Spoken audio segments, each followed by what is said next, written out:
train yourself to let go of everything you fear to lose. That's what you were just talking about. Powerful. Train yourself to let go of everything you fear to lose. Yeah. That's it. For a devotee, you don't lose anything. It's like the guy at the bank accepting the money to put the money in the bank. He's not feeling like, oh, guy just handed me $1 million. He didn't lose $1 million.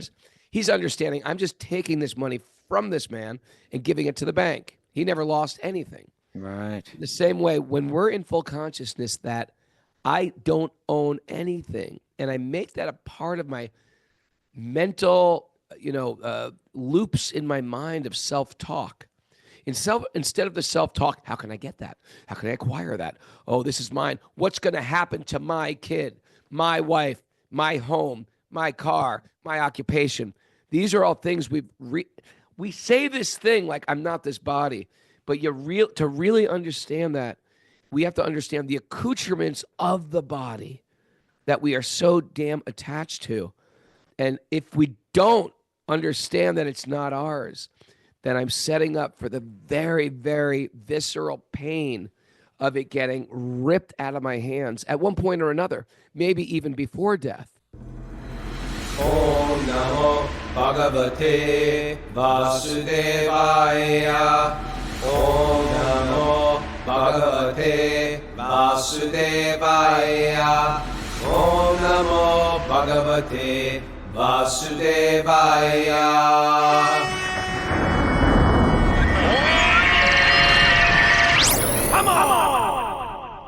Live from Kortrijk, Belgium. This is Wisdom of the Sages, a daily yoga podcast with your host, Raghunath, and co-host and senior educator at the Bhakti Center in New York, and holding it down in New York, Kaustubha Das. Welcome to the show. Welcome, everybody. Today's April 17th, and it's Thursday. It's 2025, and this is episode 1578. Yeah, we just pulled into town. I feel like I haven't done this podcast in about a year. The Daily Yoga podcast for me has been a little bit on hold. And I tell you, the traveling schedule is intense. I don't know if it's always been intense or if this year is intense or if just I'm weaker in my older age. Mara's a civilian. She's a civilian to hardcore music. I'm in a shelter tour. How are you holding up? I'm starting to crack, I'll be honest. She's starting to crack, Raghunath. I'm starting to crack. I made it this far and I've been doing good, but I feel like I'm about to crack. What's it like traveling with us? What's your experience? You guys are a lot of fun and very, very funny. We just start telling jokes from the minute we get in that van. It's Pranks? you would like it. It's a laugh fest in that van. And you really got to let laughter go down before we can start on our japa. It's a little tough on the sadhana because, we're up late.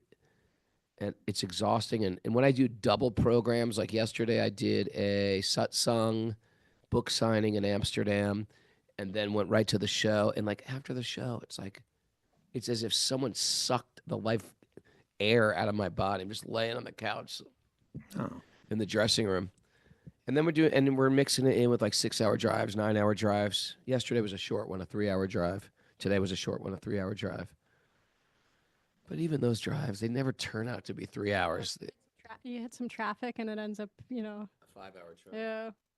But it's a good experience. And there's something so special about running into devotees from Serbia, running into a big handful of devotees from Hungary, running into a big handful of devotees from Italy, running into a big handful of devotees in Germany. And it's just like, yeah, it's even though I'm definitely over the hill from doing music, so many people became devotees from this band. They were just like, yeah, we were here 30 years ago, and that changed the whole trajectory of my life.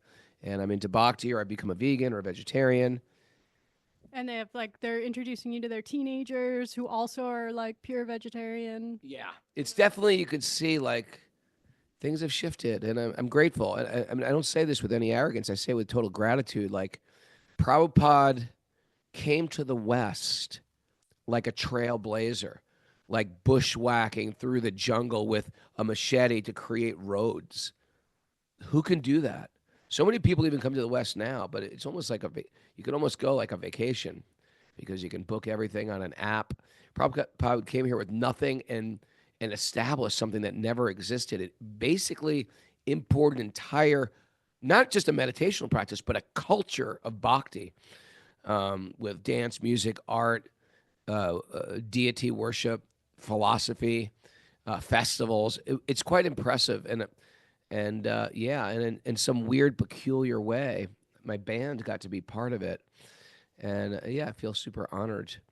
And I was just thinking, what would I even be doing if I never ran into Prabhupada? Would I be in a band? Would the band be completely mundane? I just don't even understand.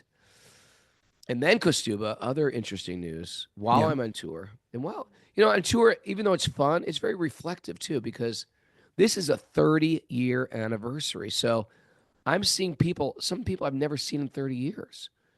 And that's when they were single, and now they're here with like a 25-year-old daughter or a 25-year-old son. And it's almost like this Rip Van Winkle type of scenario where you fell asleep, you woke up, and everyone's in their 50s. It's very, very peculiar. And sometimes Okay. people, yeah, it's a peculiar situation. And that is something to really think about. Think about, ponder. For devotees, we want to take these reflections and really reflect deeper about them. It's how we actually, it's one way to make advancement on our path is to think deeply, like, what is going on in the material world? Okay, we're aging. Okay, time is moving very, very quickly. Am I becoming the person I want to be? I also ran into a god sister of yours yesterday who was at the program in Amsterdam, and she was, 26 when we all got initiated together. You got you got second initiation. She got first and second. I got first initiation, and now and now here we are. Yeah. Years later, it's a Rip Van Winkle thing. Then I got a message from your friend and mine, your god brother, Yaso Matyanandana, John Thornton, who's a regular listener to the show. And he told me he has a very, very aggressive form of cancer. Oh, really? And he just sort of left it at that. I was like, what the heck? And so I wrote him back, how are you? What can I do for you? He was our bass player in Shelter when we first recorded our Sharanagati single.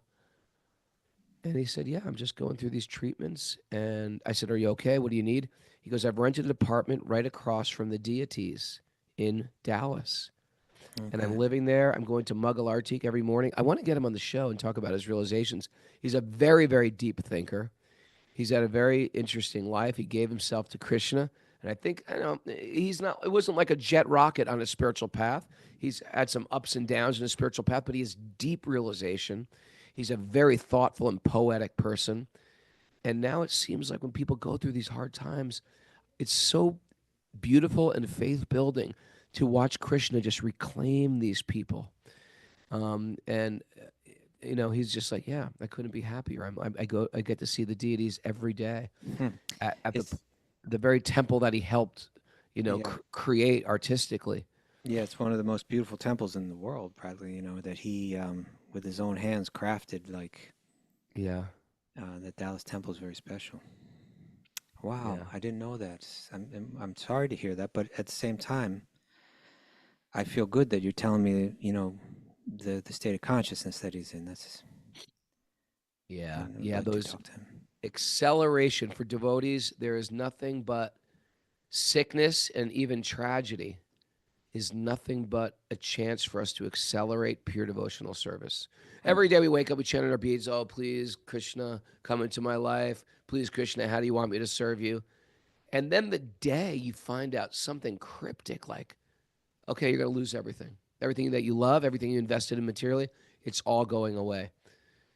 If you've trained yourself to think, this is my car, this is my house, these are my kids, this is my wife, this is my everything, then you're in for a very grim wake-up call. But if you've been training yourself in the opposite, I own nothing. This isn't my family. They've come to me. My real relationship has always been with God. I've taken it a little seriously, I understand philosophically I don't own anything. And then you get that ace of spades dealt to you. Then it's like, okay, I get this. This is what I've been training for. It's like the day the Olympic trainer who's been in their life of, Olympic, going, training in the summer for winter skiing and something like that. It's the day of, it's that clarion call that we get to. This is it. We've been training for this your whole life. Every time you've picked up your beads, every time you've offered obeisances, every time you've taken prasad, every time you've read a verse from the Bhagavad Gita, every time you listen to a podcast, this is what you've been waiting for. And it's not a grim thing. It's a very beautiful thing that all the ego starts to shed drastically. Deep realizations come. And it's not like it's not painful. There's a definitive,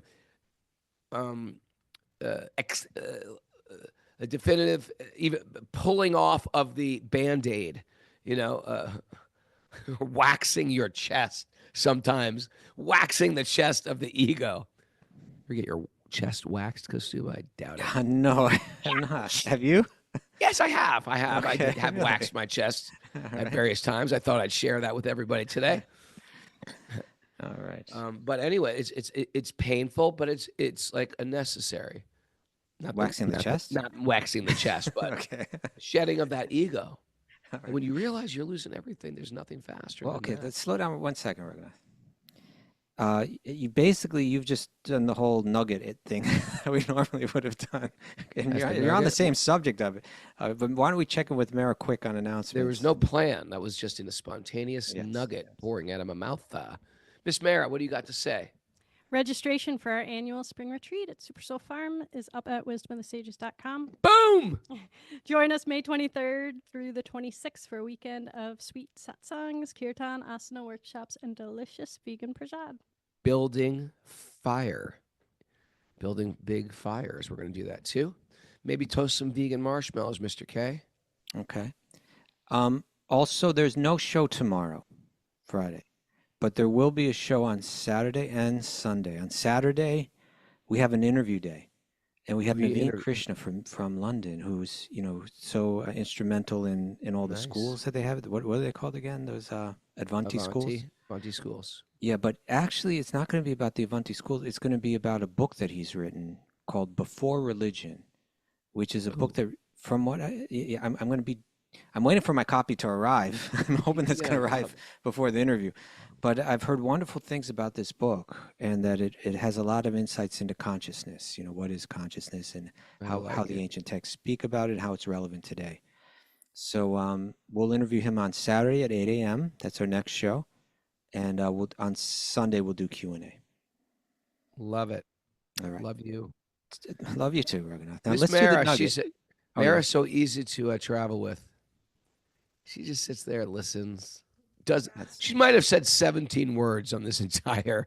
You can't get a word in edgewise with any of these guys. Paramananda and Sammy are both just like Raghu. So. Okay. Now also, Sri Rupa is asking us to mention that the Sage Group registration closes on Saturday, so there's still time to register, and that those Sage Groups start on April 21st. So I can't believe we're still bringing this up. People, come together. It's free. We're not charging you nothing. We could be charging. We could charge you $18,000 for these if we wanted to. This is free. You just join up. You have an instant community of people who are solid. Everybody wants solid friends in their life. These people are solid. The type of people that join, this, they're special people.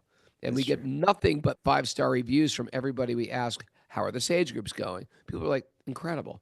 I look forward to it every week. Some people are like, I'm doing 2 of them. Yeah, no, Karuna gave us something like a 3.5 star review, but Karuna, that 11-year-old, just let her lead her own group, Kaustubha. Why keep her in the junior league? I think that's what it'll take. The junior varsity. Okay, but other than her, she's got high standards, no doubt about it. Yeah. So let me read the nugget, Raghunath, and you've kind of shared at length on it now. So, but if you want to tie something into it, Sure. or do you want to read the nugget? I'll read it. The fear of loss is a path. Hold it. Who's it from? Slow down. This is from one of the great philosophers of our time, Kaustubha. Who's that? Yoda. Oh yeah, of course. It must have been fun to write Yoda's scripts. The fear of loss is a path to the dark side. Okay. The fear of loss is a path to the dark side. Train yourself to let go of everything you fear to lose. That's what you were just talking about. Powerful. Train yourself to let go of everything you fear to lose. Yeah. That's it. For a devotee, you don't lose anything. It's like the guy at the bank accepting the money to put the money in the bank. He's not feeling like, oh, guy just handed me $1 million. He didn't lose $1 million. He's understanding, I'm just taking this money from this man and giving it to the bank. He never lost anything. Right. The same way, when we're in full consciousness that I don't own anything, and I make that a part of my mental, loops in my mind of self-talk. Instead of the self-talk, how can I get that? How can I acquire that? Oh, this is mine. What's going to happen to my kid, my wife, my home, my car, my occupation? These are all things we say this thing like I'm not this body, but to really understand that, we have to understand the accoutrements of the body that we are so damn attached to. And if we don't understand that it's not ours, then I'm setting up for the very, very visceral pain of it getting ripped out of my hands at one point or another, maybe even before death. People lose their house. People lose their income. People lose their spouse. People lose a child or a parent. So this is just reality. People tend to think that the religionists or the spiritualists, they're not living in reality. This is reality. You own nothing. We don't own anything. I don't want to be on my deathbed thinking about, oh, my stuff. Oh, what's going to happen who's going to get my stuff? Who cares about your stupid stuff? Don't you understand? And once we get into this game that we're playing and we're taking it seriously, Bhakti, this is serious. This is real. We understand that. You got to cut a relationship that this stuff is mine. Because any attachment, when we pick up those beads to Krishna, we are asking, say, Krishna, break my attachment to this stuff. We're not asking for peace. We're not asking for joy. That stuff naturally comes. We're asking, but that comes from breaking the attachment. And guess what? You might live a whole life of luxury if that's what Krishna wants you to do. But we're not praying for it. We're praying for Krishna to sever the attachment, because it's the attachment that causes the pain and it causes the misery. And so Krishna wants what's actually best for us. He doesn't want to see us in pain. And so he's gonna assist us to release that attachment. And we can either release it the easy way or the tough way, where it's like I'm holding on to it and it's just going to get ripped out of our hands. What you think about that? What I think is that for the last 2 weeks, you've been the only guy with the microphone. So you're bringing that onto this. You know what I'm saying? What? I'm saying that because when you're in your band, you're the only guy on the stage with the microphone. Yeah. So like you're back in that mode. Like I don't get to talk anymore. I'm just yelling. Okay. Furious. The first 20 minutes of this podcast. I'm inspired for this. No, that's good. That's good. Thank you. Bottled up. Yeah, you bottled up. I thought you'd be getting it out there on the road, but it's okay. It's good. I've been waiting for the podcast. It's interesting what you said, what you shared about Yasu, our friend. That you get some news, some hard to hear news that not only may I be losing something, I may be losing my own life, right? And in one sense, when you lose your life, it seems like I'm losing everything. Of course, we're wishing Yashu the best and everything. But what I'm so happy to hear is the way that you described the way that he's handling it. He can't necessarily change the externals, of his condition. You do your best, sure. But sometimes there's nothing we can do. But what we can adjust is the way that we respond to it. And, Yoda came out of the box here saying that the fear of loss is a path to the dark side. And I think we could take that two ways. And one is the way that, like, you were kind of speaking to, that, like, rather than getting depressed or fearful, that's one way that that fear of loss is dark, right? That we enter into a stage of fear. And life seems very dark. You go into depression. You know, they say there's all these stages, right? Fear and denial and so on that one goes through. Yeah. That can be very dark. Then another way is like fear leads to another kind of darkness where you begin to, out of fear, you create conflict with others, right? Like, in other words, in that sense, a fear of loss can lead to the dark side where I'm afraid I'm going to lose my position. I'm afraid I'm going to lose my wealth. I'm afraid I'm going to lose whatever it is that I got. Others are competing for it, and I could lose it. And if I lose it, the whole quality of my life goes downhill. So now I've got to fight, right? Now I enter into the conflict, and we can really go dark. You know, every war is justified and rationalized, right? Every attack is rationalized as a necessary one because of what we might lose or what's being taken from us. You know, so that fear of loss can lead to the dark side in so many ways. And we spoke sometime last week, maybe it was, where we had a quote. I forget who it was from, but I think it was an anonymous one, right? That when the moment of truth comes, that you default to your training, right? That we train our life, right? And so here Yoda's saying, train yourself, right? Train yourself to let go of everything you fear to lose. Yeah. Right. That's included within the practice of bhakti yoga is the training to let go of everything you fear to lose. It's built right into it. And there's go on. No, go ahead. Well, we have this running, you know, when you're traveling with a bunch of guys in the van for a long time, you have these running, ongoing jokes. So there's this one thing that Mukunda Kishore owns a bunch of barbershops in San Diego. And he just showed us this text message. There was one guy, a wealthy guy that used to come to the barbershop, but every time he'd come, he'd cancel at the last minute. And so the barbers can't rebook the time. Right. And finally, after like, 3 or 5 times, this guy doing that, he says, listen, you can't come here anymore. Our barbers are losing money. You can't just show up here. It's like, you can't not show up here. This really hurts our business unless you want to prepay. And the guy got so angry. He starts sending Mukunda Kishore pictures of his gold chains, bullion, his car dashboard, his, girlfriend, and just showing, you are such a peasant, you and your failing business. How dare you to think I can't come? I'll go to the best barbers in the world. It was so ridiculous. And he never ended. It just went on and on. He keeps sending him these crazy text messages.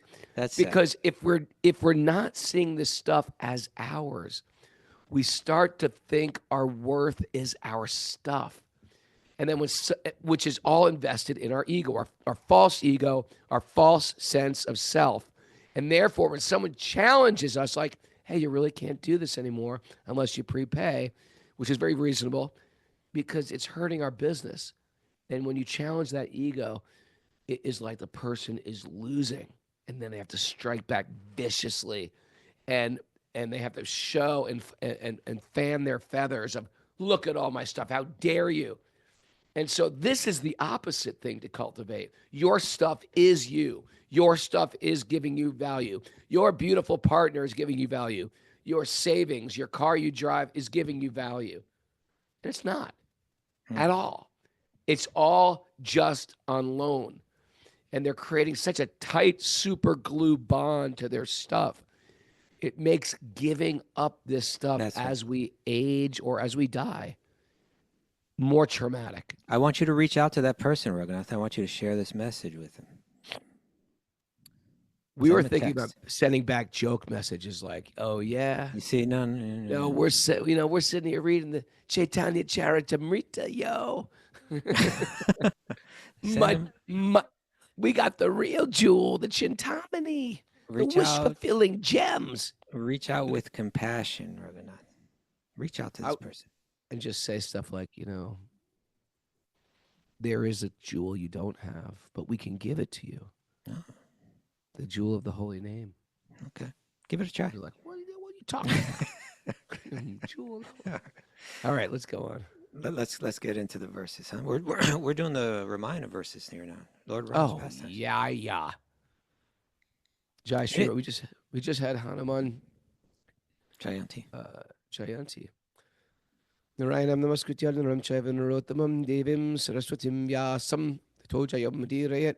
Before he started the Śrīmad Bhāgavatam, which is our very means of conquest, one shot of respectful obeisances to the Supreme Lord Narayan, and to Narayan Rishi, the supermost human being, to Mother Saraswati, the goddess of learning, and to Shri Vyasadeva, the author. Nasta prayeshva badrishu nityam bhagavat sevaya bhagavati tamashloke bhaktir bhavati naishtiki, by regular attendance in class in the Bhagavatam and by rendering service to the pure devotees. All that is troublesome to the heart will become eradicated, and loving service to the Supreme Lord, who is praised with transcendental songs, will be established as an irrevocable fact. Om Jnana Timirandasya Jnananjana Shalakaya Chaksurunmadatam Yena Tasmai Shri Gurave Namaha. I was born in the darkness of ignorance. My teachers are opening my eyes. With a torchlight of knowledge, I offer my obeisances at their lotus-like feet. Reading from the Śrīmad Bhāgavatam, Canto 9, Chapter 10, Text 8. Yeah, text 9, I believe. Text 9. No, text 8, I believe. You're right. Text 8. No, 9. It's 9. 9. It's 8. It's text 8. Go ahead. Tease me not. Okay. Text 8. Carrying out the order of his father, who was bound by a promise to his wife. Yeah. Name the wife's name. Mara or Kaustubha? Who's going to get it first? Kake. Ooh, wait, Mara got it. Did she? Okay. She didn't have a microphone, but I heard it. Kake. Good. Can you name all three wives, Kaustubha? Kake. Ooh, Mara. Kaushalya. Okay, Kaushalya, yeah. And I don't know the third. Who's going to put it on the message board? Wife 3? Anybody? Can We're anybody? finally starting to read a verse from the Bhagavatam, but before we even got through the verse, Raghunath turned this into a trivia game, but okay. Trivia's fun. Maybe we could get one verse out. Sumitra. Sumitra, okay. Who is the wife of the twins, the mother of the twins. Right. Okay.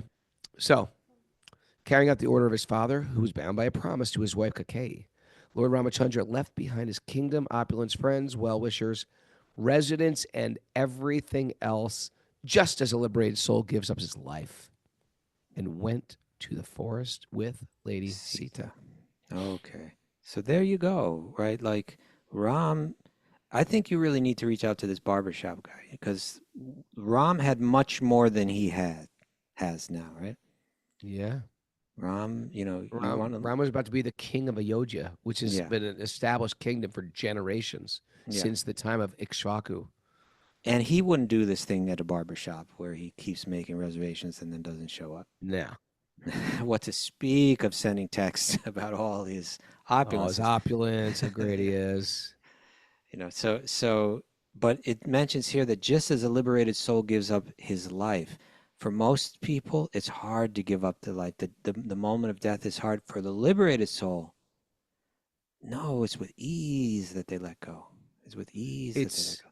The mantra was duty over stuff, duty even over position, duty over my wealth, duty over my position. Yeah. He was just like, nope, duty bound. Okay, you want me to go? Yeah. I'll go. Bows down to the mother that's banishing him for no good reason. Yeah. Touches her feet. Come on. Who is Lord Ram? Yeah, I mean, I think it's beyond duty, right? Because it's like, yes, he's definitely following his duty, but it's like his realization is so deep that it's not at all difficult. It's not like he's doing out of duty, although it's hard, but as a liberated soul gives up their life, it's with ease. It's like, I'm ready to move this body. I'm not tied to this body.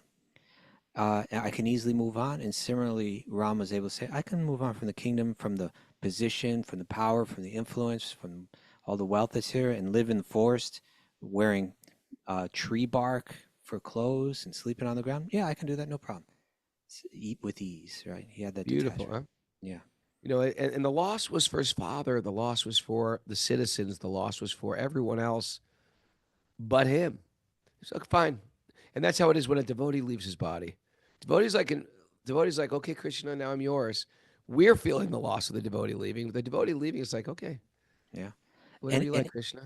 and he could have so easily have gone to the dark side, right? Fear of loss is path to the dark side. At this point, he could have, you know, initiated, a battle with We s- with Kaikeyi and that whole team. He could have, he could have rallied the citizens. He could have said the most famous mantra when loss comes into the world. It's not fair. And he could have That's said, not "It's fair. He didn't say that. Yeah. He said this. Okay, that's what you want. Rather than seeing it rather than going down a path to the dark side, really, he just took it all as bright, We saw that firsthand when the pandemic came. People lost their homes. People lost their jobs. People lost their spouses sometimes. People lost a lot for the pandemic. And it was like a really triggering position for people to be in if they were addicts of it. So many people if they were recovered addicts, went back into their addiction because people turned towards the dark side in times of losing, loss, and, they need to bury it somehow. And that's what I'm saying. This spiritual path is not a way of sticking your head in the sand. A genuine, bona fide spiritual path is facing all your demons and just plowing through. Okay. Face your demons and plow through. Yeah, Mayor's writing that one Get that down. one. Okay. Plow the 6-9. demons. How about that one? Plow through the demons. Slay the demons. Okay. The demons. Be a demon slayer. At least don't feed the demons. Don't feed the demons. Okay. Text 9. While wandering in the forest, where he accepted a life of hardship, carrying his invincible bow and arrows in his hand, Lord Ramachandra deformed Ravana's sister, who was polluted with lusty desires, Yeah. by cutting off her nose and her ears. Oh. Ouch. He also killed her 14,000 Rakshasa friends. On top of it.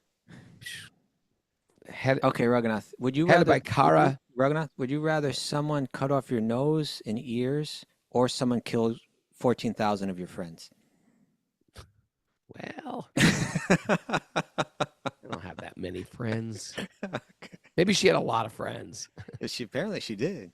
Maybe she had more than 14,000. Oh, so it wasn't such a loss. Such a loss. Yeah, They were- I really need my nose for what I do. Okay. Sorry, everyone. And for my meditational practice, I really want to sort of keep my ears. So I'm going to have to go with take my friends. Okay. They were headed by Kara, Trishira, and Dushana. Who were they? What were they all about? They were just sort of Rakshinis. Yeah. Rakshini Rakshis. girlfriends. Yeah. O King Parikshit, when Ravana, who had 10 heads on his shoulders, heard about the beautiful and attractive features of Sita, his mind was agitated by lusty desires, and he went to kidnap her. To distract Lord Ramachandra from his ashram, Ravana sent Maricha in the form of a golden deer. And when Lord Ramachandra saw that wonderful deer, he left his residence and followed it and finally killed it with sharp arrows, just as Lord Shiva killed Daksha. So we're getting a really condensed Ramayana here. A Yeah, lot of the this- subtleties and the nuances aren't being fluffed out. Yeah, here is Lord Ram sitting with Sita in the forest. And to distract Lord Ram, one of his ministers who had the ability to shapeshift turned into a magical looking little fawn. And it attracted the mind of Sita. And when Sita wanted that fawn to keep for herself because it was alone in the forest, Ram, begrudgingly said, okay, I'll do it. But, we should This is a understand this trick. might not even be a deer. It could be a trick. And she said, well, if it's a trick, if it's a demon, you just kill the demon. So he chased after that fawn, and that fawn led him deeper and deeper in the forest. And now she was alone with just Lakshman. And then Lakshman was tricked. And then she was all Even alone. Lakshman, he was kind of against his will. He wasn't tricked, but she just, the way that Sita spoke to him, right? Yeah. She said, no, because what happened was when he killed the deer cried out in a voice that sounded just like Ram. Oh, Lakshman. Human voice. Yeah. How creepy is that? That's like one of the creepiest parts of the Ramayana. The deer is speaking in a voice, a human voice that sounded just like Ram. Yeah, and said, Lakshman. Lakshman, come quick. I need you. Yeah. And then I would have Sita's like, freaked go me help out him. so much to watch that. Yeah, okay. Different people had different parts of their mind appeal to different people in different ways. But yeah, so Lakshman said, Sita, that was a trick. That was not Ram. I can tell you for sure. She's like, no, look at you. You must go help him. And he says, I'm telling you, he told me to stay here with you and to protect you. And that was a trick. And then she began to accuse him, right? Like, question his motives. Oh, this is what you wanted all along, that Ram would die and you would have me to yourself. And he's like, oh, how can Well, I'm not blaming Sita though, because sometimes when people are scared, they just say, I didn't blame him. I'm just saying what's there, right? yeah, It's I know, all part but of the I'm Leela. just saying, understand her. Okay. Sometimes women go through things and they need to be heard. Okay. Gotta listen to them. They just need to talk. Mara's like that sometimes. Just gotta listen. I see. Look at you. I can You're help so you. sensitive, Raghunath. Oh, the You're the Bhagavatam. relationship guru, I think. I can help. I can help you. Okay. So Lakshman, after she said things like this, then Lakshman's kind of like, okay, I'll go. Then he kind of, just to protect her, he did this circle thing, right? Where he made a circle in the ground and chanted some Magic mantras. dust. Was Magic- that it? Magic sand or something like that. I don't remember that, but maybe. But Sprinkled he it created around. some Mother cone of silence. some force field like the one Yeah, on some Star force Trek, perhaps. Yeah. And Could he not get said, close. whatever happens, do not step out of this. I'll go and find Ram. I know it's a trick, but I'll go and do this. But do not step out of this circle. And what does she do? She steps out of the circle. Oh, It man. really builds. They know how to tell a story. It really builds the suspense. And all of a sudden, who comes but another shape-shifting Rakshasa? The 10-headed Ravana turns into one head, turns into an old man. Like a and says, sadhu. "Oh, my daughter, please give me some fruit." And she's like, yeah, here's some fruit. Come on, it's over on this table. He walks in, hits the force field, burns his nose. Okay. Burns his nose. He says, there seems to be a force field like the one on Star Trek. And then she says, oh, my brother did that. I will come out. And then she left the force field behind, came outside of the safety circle, and there Ravana gripped her by the arm Oh, and he yanked her and threw her on his chariot with flying donkeys. took off. Can't make this stuff up, Kaustubha. All right. Next text. When Ramachandra entered the forest and Lakshman was also absent, the worst Rakshasa, Ravana, kidnapped Sita Devi, the daughter of the king of Videha, just as a tiger seizes unprotected sheep when the shepherd is absent. How many videos do you watch like that on your feed, Raghunath? All day long. Okay. Then Lord Ramachandra wandered into the forest with his brother Lakshman, as if very much distressed due to separation from his wife. Thus he showed by his personal example the condition of a person attached to a woman. You know, Yeah. what Or a man, for that It- matter.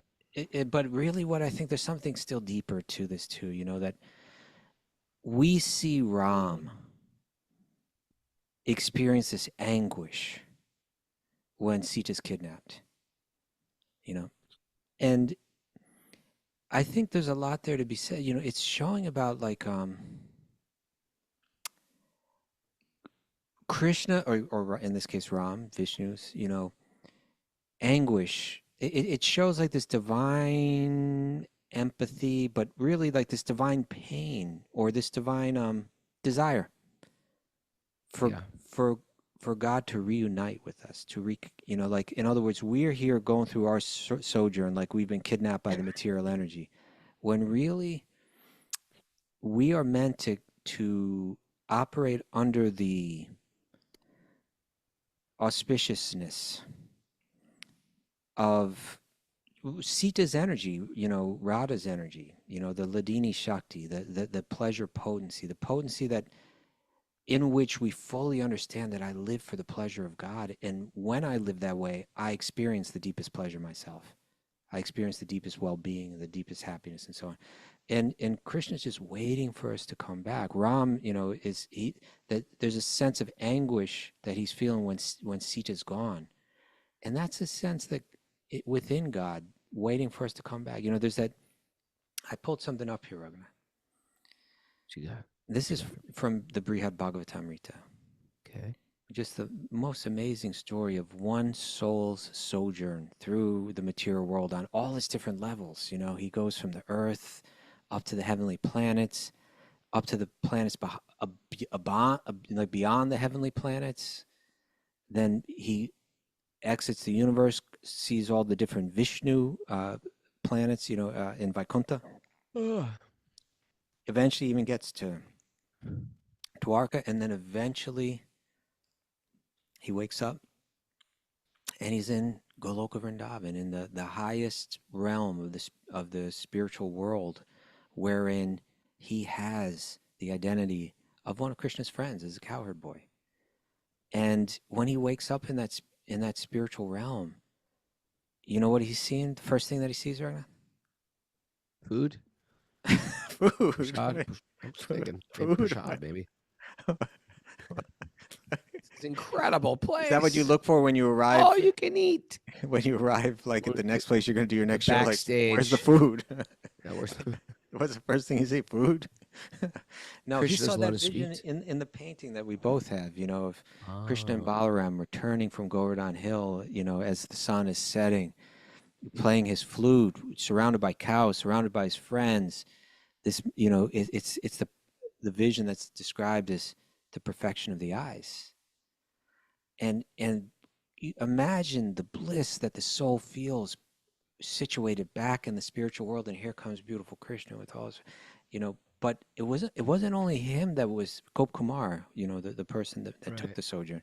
It wasn't only him that was feeling this deepest emotion, but Krishna himself was. And it's described that they both fainted when they saw each other. And then they got up, and this is what Krishna says to Gop Kumar. You ready? Yeah. He says, "Welcome, welcome, my dear boy. I am fortunate, most fortunate to meet you here." It's not like, okay, now you are fortunate. You are now in heaven. No, it's like Krishna saying, "I'm fortunate that you've come. Right? I'm so fortunate to meet you here. For so long, I've been eager to see you, my dear friend. You have passed many lifetimes without paying any attention to me at all." Wow. Right? We're thinking, why is God not paying attention to me? God's like, why aren't you paying attention to me? I'm just waiting here for you to turn to me. He says, for so long, hope had me dancing like a fool, thinking, perhaps in this lifetime, or this, or this, or this, he will finally turn his face toward me again. But I could find no pretext on which to bring you back to my abode, dear brother, and still follow the timeless laws that I myself have created. You showed me no mercy, and as I considered this, I grew impatient, full of anxiety to receive your favor. So I transgressed my eternal code of conduct and arranged for you to take your current birth. My dear friend, in that district of Govardhan, my most beloved abode. Now he's talking about how he connected with him in the Gokula Vrindavan of the material world, right? He says, today at last you have fulfilled the desire I have harbored for so long. Please nourish your happiness and mine by staying here forever. So sweet, huh? Imagine just embracing Krishna Oh. and feeling like all those lifetimes were a dream. Oh man, Oh, that I've had embrace and and all, feels you so good. it remember smells all so your good. lifetimes, and you remember this lifetime, and you're like, it was all just like in the same way we wake up in the morning, like, wow, that Yeah, was a that dream. was weird. That was so real. It was a dream. Yeah. It's all been a dream of the soul. Right. So when Ram, this anguish that he feels for Sita, Sita is the personification of that energy that we're meant to operate under, right? That Hladini Shakti. And when we become blessed, when the heart becomes, through our practices of bhakti, the heart can soften. And then it's like you get this drop of that Hladini Shakti and it just nourishes, It's just you become blessed by this energy. It's like we're too much like a rock that we can't take it in. You know, we read these books where that energy is powerfully present. We chant this name where that energy is powerfully present. Hare Krishna. What is that? Hare is that goddess, is that energy, the pleasure potency of Krishna. We chant the name, but it doesn't penetrate. But as the heart becomes softer, you know, and that'll manifest in us treating others more softly. It'll tie back to what, you know, our nugget of becoming free from the fear of loss. That fear of loss makes us harder, you know. You begin to realize I'm okay, and you let go and you soften up, and then you get a blessing of that Ladini Shakti, a blessing of that energy. Then you can begin to feel these emotions for Krishna, and you can fully connect. So when Krishna is expressing this anguish in the loss of Sita, Krishna's feeling that for us too, in a way. You know, he's saying, I've been waiting here for you to turn back to me. We're saying, why doesn't God enter into my life and change everything for me? He's saying, I'm just waiting here for you to turn back to me. As soon as you really turn back, you know, then I have the excuse. I have the pretext to bring you back. And I'm just waiting for you to turn back. Love it. Yeah. Love it. Text 12. it. Who's this? Hit it. Text 12? Yeah. Lord Ramachandra, whose lotus feet are worshipped by Lord Brahma and Lord Shiva, had assumed the form of a human being. Thus, he performed the funeral ceremony of Jatayu, who was killed by Ravana. Imagine seeing that. Yeah. Any funeral pyre is sort of sad. But especially one of a great devotee. And what the heck? A great devotee bird? Jatayu is a bird. He's a vulture. He's an old vulture.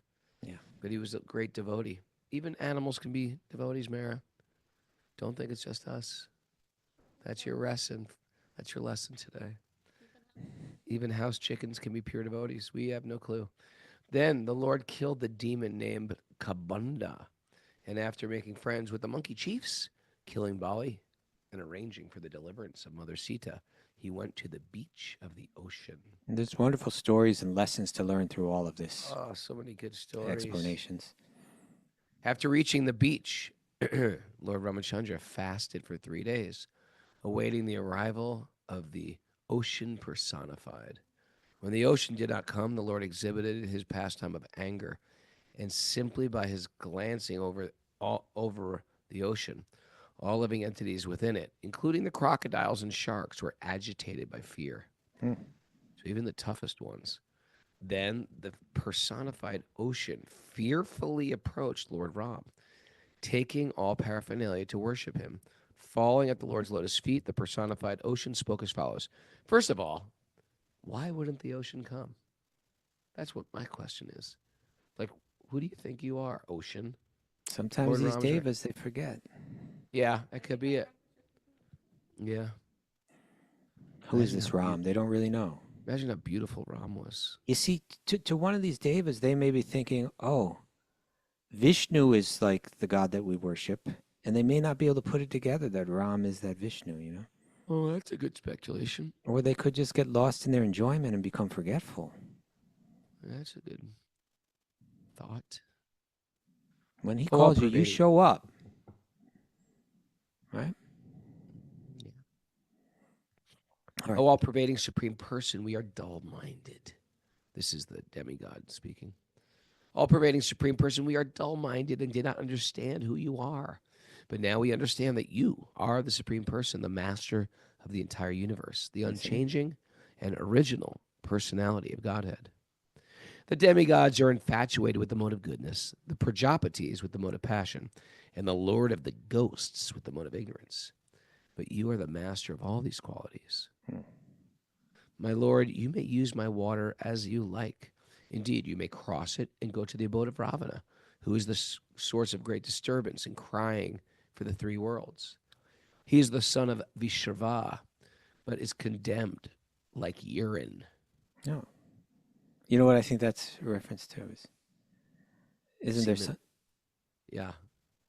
Anyway, I won't get into it. Pitra. Yeah, anyway, I know what you're talking about. Okay.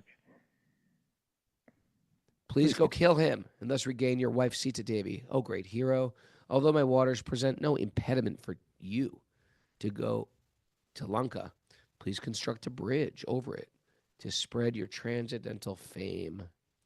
Upon seeing this wonderfully uncommon deed of your lordship, all the great heroes and kings in the future will glorify you. Hey, we're doing it now, and we're not even kings. Me and Kaustubha are just glorifying Lord Ram is going to build a bridge to Lanka. Sukadev Goswami said, there is a ongoing debate if Sri Lanka is the actual Lanka of the Ramayana. Have you heard that? I've heard people talk about that. People say it's Brazil was the actual real Sri Lanka. People say it's islands off of India other than Sri Lanka. I don't know what to believe. I don't know if it matters, really. After constructing a bridge over the ocean by throwing into water the peaks of mountains, whose trees and other vegetation had been shaken by the hands of great monkeys, Lord Ramachandra went to Lanka to release Sita Devi from the clutches of Ravana. With the direction of the help of Vibhishan, Ravana's brother, he's a good guy, the Lord, along with the monkey soldiers headed by Sugriva, Nila, Hanuman, entered Ravana's kingdom, Lanka, which had previously been burnt by Hanuman. More great stories, Kaustubha. Yeah, you want to talk about something worth seeing in a movie? That would be awesome, right? Hanuman burning down. It's in the cartoon.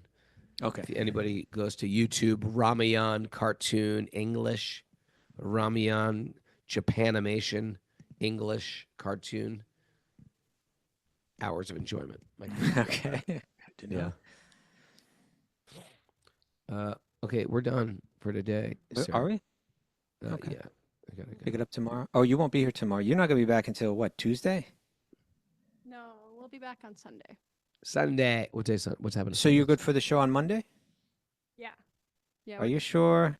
Are you sure? We had a meeting before you went, Raghunath, and we went through the whole time and all the days that you're going to be able to do the show and days that you might be able to do the show and days that you wouldn't be able to do the show.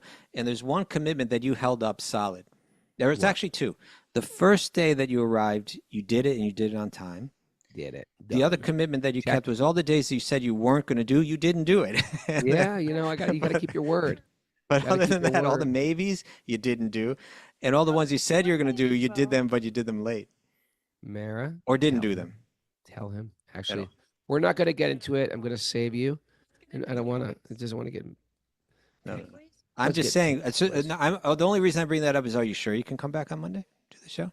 She says yes. I don't All right. know. I've outsourced my thinking to her. We'll be here on Monday. Okay. All right, great. So then I'll be here on Saturday. Tomorrow's a day off. That's just a reminder. Right. And Saturday, yeah, that interview sounds great, but we'll be traveling. Yeah, okay. There's a beauty in watching Krishna reclaim his devotees. Oh, so beautiful. Reclamation. If you think you own everything, you're in for a grim wake-up call. Wake up, clarion call, boom. Our philosophy is training for when we get the Ace of Spades. The Ace of Spades. Yeah, but that was a setup right there. Ace of Spades. Motorhead. Krishna, please break my attachment to stuff. Break it. Break it, or Break else it's going to break me. Fear leads to darkness. Yeah. Your car, your family, your wealth are all just on loan. That's right. A few days only. Face your demons and plow through. Yep. Krishna's just waiting for us to turn back to him. Yeah. And Yeah. wax the chest of the ego. Okay. Wax the chest of the ego. There you Yikes. go, Kaustubha. That's a takeaway for you. I think that's God talking to you today. I don't know. You go there, I you don't go to know. one of those Brazilian waxers. Rip. That's got to be very painful. That'd be extremely painful. Not a Brazilian waxer. That was That's something else. Hare Krishna. All right. Haribo, everybody. Thanks.